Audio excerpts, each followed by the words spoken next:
Hello, young humans. We're back. It's Halloween week. All right, when we left off last week, somebody at school had been drawing really cruel, unkind cartoons about Ross and that death was coming for him. And it sort of seemed like he was really focused on his treatment and surviving his cancer, and this was maybe the first time it had really occurred to him that he might die from it. This chapter, number 12, is called Throckton. Throckton. Here we go. This seems like a good time to talk about how I met Dr. Throckton, the man with all the answers. The morning after Dr. Popsicle told me they were going to take my eye and then blind me, I had no desire to get out of bed. None. But I did lie there looking at things in my room. Toys, action figures, trying to memorize them for later. Like, if I went blind, would I remember what Homer Simpson looked like? Or would my memory of him slowly morph over time into some weird mutant Homer? Then my eyes fell on the framed picture of my mom on the dresser. I went over to get it and lay there for half an hour trying to memorize every detail. Every curl in her hair, I couldn't forget. I wouldn't. I mostly remember her from this picture. I was just about to turn 5 when she died, so one of the main things I remember is the feeling of lying next to her on the couch while she was sketching.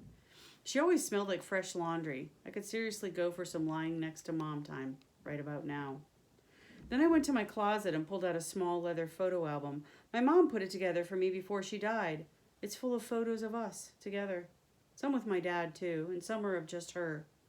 The two of us at Kings Island, a person in a Scooby-Doo costume standing between us. Her feeding baby me, some kind of yellow stuff all over my face.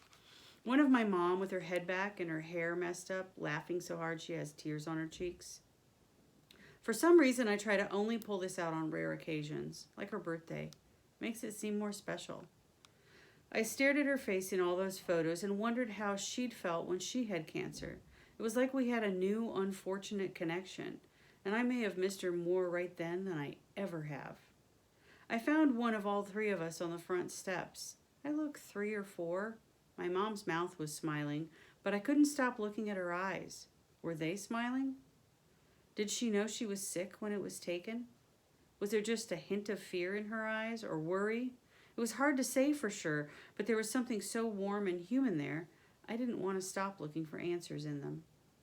Near the back of the album, I've tucked a small note under the protective plastic.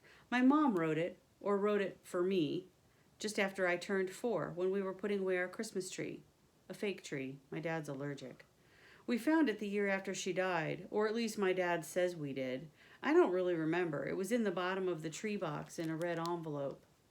Dearest future Ross, hello, how was your year? I hope it was amazing. It's snowing the day I'm writing this. Do you remember? It's beautiful. I'm having cocoa, and it's so good. I just wanted to say hi and remind you to have a great holiday. Your pal, Past Ross. My dad explained to me at some point that my mom sat down with me and wrote this. It was something she had done as a kid, and I was hoping I'd make a tradition. When you take the tree down, slip a note in there for your future self. I've done it every year since. He also told me my mom was in remission when she wrote this, so the cheery tone was real. I lay there and read the note a few times until my eyes got all watery, and then I carefully put it back in its protected spot. Eventually, I got out of bed and put the photo album back. I spent a long time in the mirror trying to imagine myself with a fake eye. I mean, I already felt weird with just a hat and a bald spot. How was I gonna look like the Phantom of the Opera? Would I scare small children? I made a mental note to look up facial prosthetics, but I wasn't exactly rushing to the computer. I was pretty sure I wasn't going to like what I saw. My dad and Linda were at the kitchen table. Linda was next to my dad, rubbing his back as they sat and read their Kindles, probably reading the books Dr. Popsicle recommended. When I walked in, they quickly set them aside and gave me their full, concerned attention. Hey, bud. My dad jumped up, wiping his eyes and looking away. For the first time, I realized he was at least as scared as I was. You want some breakfast? I can make hole-in-ones or scrambled eggs. I shook my head, looking around the kitchen. Again, I was memorizing. I couldn't stop. We'd lived in this house since before I could remember. If I looked over at that frog-shaped cookie jar, was there a chance it would be the last time I would see it? I'm not really hungry. The thought of eggs made me feel car sick. He nodded. Okay, sure. Want to go do something? You name it. I don't think... Is it okay if I just go down and play video games? Absolutely. He gave me a weak smile. You do you. I have some people I should be calling back. We may take you for a second opinion to another doctor. Or... Linda reached over and rubbed my arm. You just go take it easy, okay? Yell up if you want me to bring you anything. She smiled. Anything. I went to the basement, but I didn't put on a game. I just ended up lying on my back, thinking, zoning out. I may have drifted in and out of sleep a couple of times. At some point, I got up and tried navigating around the furniture with my eyes closed. A blindness test run. The more I felt my way around, the more panic tightened up in my chest. That lasted until I racked myself pretty good on a bar stool, and that was enough practice for the day, so I went into annihilation, moon zone. A little before noon, my dad's phone rang, and a few minutes later, I heard the door to the basement open. My dad came down the steps quickly, and when I turned, I saw something like hope on his face. He was still holding the phone. Who was that? I asked, not really expecting much. My dad took a shuddery, deep breath. That was Dr. Scheffler. He has someone we need to talk with. At 3:18 that afternoon, I met Dr. Throckton. As he came into the room, I spotted a partially eaten Pop-Tart sticking out of his coat pocket. Looked like brown sugar cinnamon. He was carrying a clipboard, a couple of folders, and a Scrabble mug dripping coffee. His hair was messed up, which gave him a mad scientist vibe, but when he introduced himself, he was all business. He shook my hand first. You must be Ross. Thank you for coming to see me. He looked over at my dad and Linda. I'm glad Dr. Scheffler insisted that we meet, and thank you for having the scans sent over. Back to me. Ross, you have a very interesting case. Dr. Throckton was apparently some sort of miracle worker with proton radiotherapy. I was really hoping so at this point. He foot-hooked his stool over in that effortless way they must teach in medical school. Rolled over to a computer, waggled up the mouse to wake the screen. It filled with a black and white scan of a brain. My brain, and my eyeballs, and my tumor. My dad couldn't take the suspense. So do you think you can help? Oh, yeah. Throckton took a sip of his coffee. I can save Ross's eye. We all sat there for a second. You mean the good eye or the other one? I don't... He smiled. I mean both of them. Then he turned to me. Don't let him take your eyes, Ross. Dr. Throckton shot immediately to the position of favorite person ever for all time and earned the nickname, the man with all the answers. My dad and I still call him that. Then he began to talk and explain, and within 5 minutes, I knew I was in a room with the smartest person I would ever meet. He took us through the scans, little cross-sections of my brain and eyes and tumor, and talked about them until they made sense. He explained all about proton radiotherapy in a way that made me feel smarter just hearing about it. It turns out it's different from traditional radiation. With protons, they can zap just the things they want to zap, and not the stuff they don't, like my good eye. Now, Ross, you will lose the sight in your right eye, but we won't remove it, or the orbit. I thought about that for a few seconds. I could deal with that, especially given the alternative. I'm okay with one blind eye, I guess. Throckton nodded. I thought you would be, given the alternative. He looked relieved that I'd taken it so well. And it'll take a while for the vision to go in that eye. It's not an instant thing. Okay, but not in the good eye? He nodded. Not the good eye. We'll protect that one with our lives. And just like that, we had a new plan.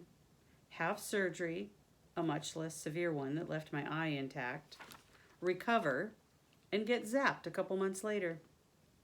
I walked out of there like a boss. I was going to go through a difficult surgery and 8 weeks of radiation and lose the sight in one of my eyes, and yet I felt like $1 million. Chapter 13. Play that funky music. The day after the bad Halloween, or the night of the memes, is a Saturday, and my radiation is scheduled for 9 a.m. I'm awake and dressed by 8:30, waiting on the stairs for my dad. He doesn't ask what happened the night before, but I feel the curiosity coming off of him in waves. My mind is surprisingly focused, given how incredibly upset I was the night before. The waiting room is empty, so I sit with my jaw set and listen to the aquarium bubble for what feels like forever. When I finally hear the electric doors open, I'm off the couch and moving. Frank comes through, smiling. Ross, did you... I cut him off. Can you teach me guitar? He stops, his smile shifting. He looks off for a second, thinking. I suppose so. I mean, I've never taught anyone, but I could try. He squints at me, puzzled. What's up? Are you okay? I waggle my head and my hand. Not really. No. Also, I don't have a guitar. Frank nods for a few seconds. That's okay. I've got you covered. So, okay, I breathe. I crack a couple knuckles. It feels like blood is flowing back into my body for the first time since Abby told me about the memes. So, okay. He's still nodding, small, thoughtful nods. Come on. After my treatment, I text my dad so he can come inside and talk with Frank. The niceties out of the way, I get straight to business, and I put on my most serious face. Dad, I've asked Frank to teach me guitar. My dad looks back and forth at us, his eyebrows up. Guitar? Okay. You give guitar lessons? Nope, never even thought about it. Frank shakes his head. But I play. A lot. And I guess I'm willing to give the teaching part a try. I mean, I'll have to check that it's okay with the bosses here, but yeah. My dad looks back at me, caught off guard. Even though Abby's been after me to take up an instrument for a couple of years, I've never shown the slightest interest, and I hated every second when we had to play the recorder in the 5th grade. We end up sitting in the waiting room while my dad and Frank sip coffee, discussing how this would work. I can tell my dad is unsure about this bearded, shaggy-haired tech at first, but Frank gets him laughing a few times, like I knew he would, and I can see my dad relax. Frank suggests we both come by his house the next day after Ripe Sponge gets done with their practice. Ripe Sponge? Frank gives his head a sad shake and holds up a hand. Yeah, that's good band. Horrible name. It's a long story. Fair enough. My dad looks over at me. What are these lessons going to cost? He seems more amused than concerned. Frank finishes a sip of coffee and swallows. Oh no, let's just try a couple first. On me. I may very well be terrible at this, but if not, we'll figure something out. And just like that, it's settled. That night, Abby has some big dinner with her family planned. Her dad got them reservations at Abby's favorite place, an old steakhouse called Janko's Little Zagreb, with steaks the size of a hubcap. I mention she's not a dainty eater. Her dad said they're having a family meeting, whatever that means. We text a couple times when they're on their way to Janko's, mostly about how Destroy All Monsters is on at 11 on some obscure channel, and she agrees to text me after dinner. I hang out in my room and listen to the mix, trying to run through the faces of all the kids in my school. Who would be the type to make those memes? I don't have many suspects, but one face keeps popping into my mind. Jimmy, also known as Mr. Spit. If there's a kid with a legendary mean streak in our school, that's the guy. I must fall asleep because at some point I'm jolted awake by my phone buzzing. It's Abby, which is really weird. She communicates by text almost exclusively. Occasionally she'll FaceTime, but she literally never uses her phone as a phone. So something is wrong. I answer, and the first thing I hear is a loud, snotty sniff on the other end. I think she's crying, and my heart stops. Abby, what's wrong? She sniffs a couple more times and blows her nose. Ross. Something isn't good. I have news. Bad news. Okay? I sit bolt upright in bed. Is everything okay? Yeah, it's not like that. As she speaks, I realize she isn't crying quite as hard as I thought, but it sounds like she was recently. Do you remember my dad was talking with his brother about that job in Minnesota and working with him? Now I see the punch coming in slow motion, and there's nothing I can do to stop it. I take as deep a breath as my lungs will let me. Yeah? He's taking it. We're moving to St. Paul, where my uncle's family is. She caps it with a little sad intake of air. I am stunned. Her dad has talked off and on about going to work with his brother, some kind of software business that's doing really well, but it's always been just dinner table chatter, not something that might actually happen. I start to speak, and it's hard to get words around the rock that's suddenly stuck in my throat. When? She sniffs. Christmas break, like as soon as we're done with school. They put it off till then for me in school, otherwise we'd be going now. Christmas break, that's like 2 months from now. She lets out a small, yep, and I let that sink in. Wait, seriously, this isn't one of your... Seriously, she cuts me off. Pinky swear, unfortunately. I scoot back so I can lean against the headboard. I'm looking around my room, searching for the right thing to say. I don't want that. It sounds stupid and awkward as it comes out. Abby lets out a little sad sound, like a sigh mixed with a groan. I know, I don't either. Am I gonna barf? I may barf. A horrifying thought occurs to me. Oh man, first Isaac, now you. I'm gonna have to make new friends. She laughs, kind of. Right? Me too. I'm gonna be going to my cousin's school, but still. Abby has a cousin in St. Paul, her same age, named April. Super popular. Cheerleader. All of it. You'll be fine. You've got April and all of her friends. Abby sighs. April's a twit. You've met her. She's right. April is a twit.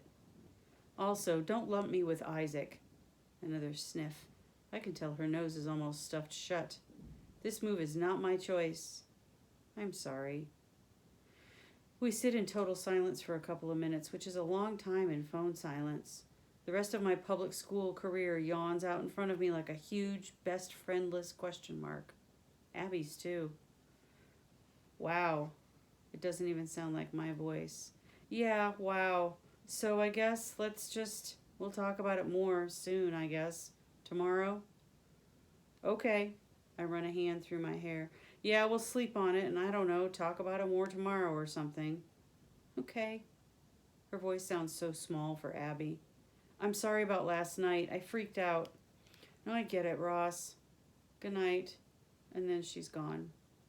I sit there staring off into space for maybe 20 minutes, and then I decide to put Frank's CD mix back on. Frank's mix CD back on. It helps, sort of. We're going to stop there. Chapter 14 is called Gentlemen, Start Your Guitars. I'm glad you dropped in.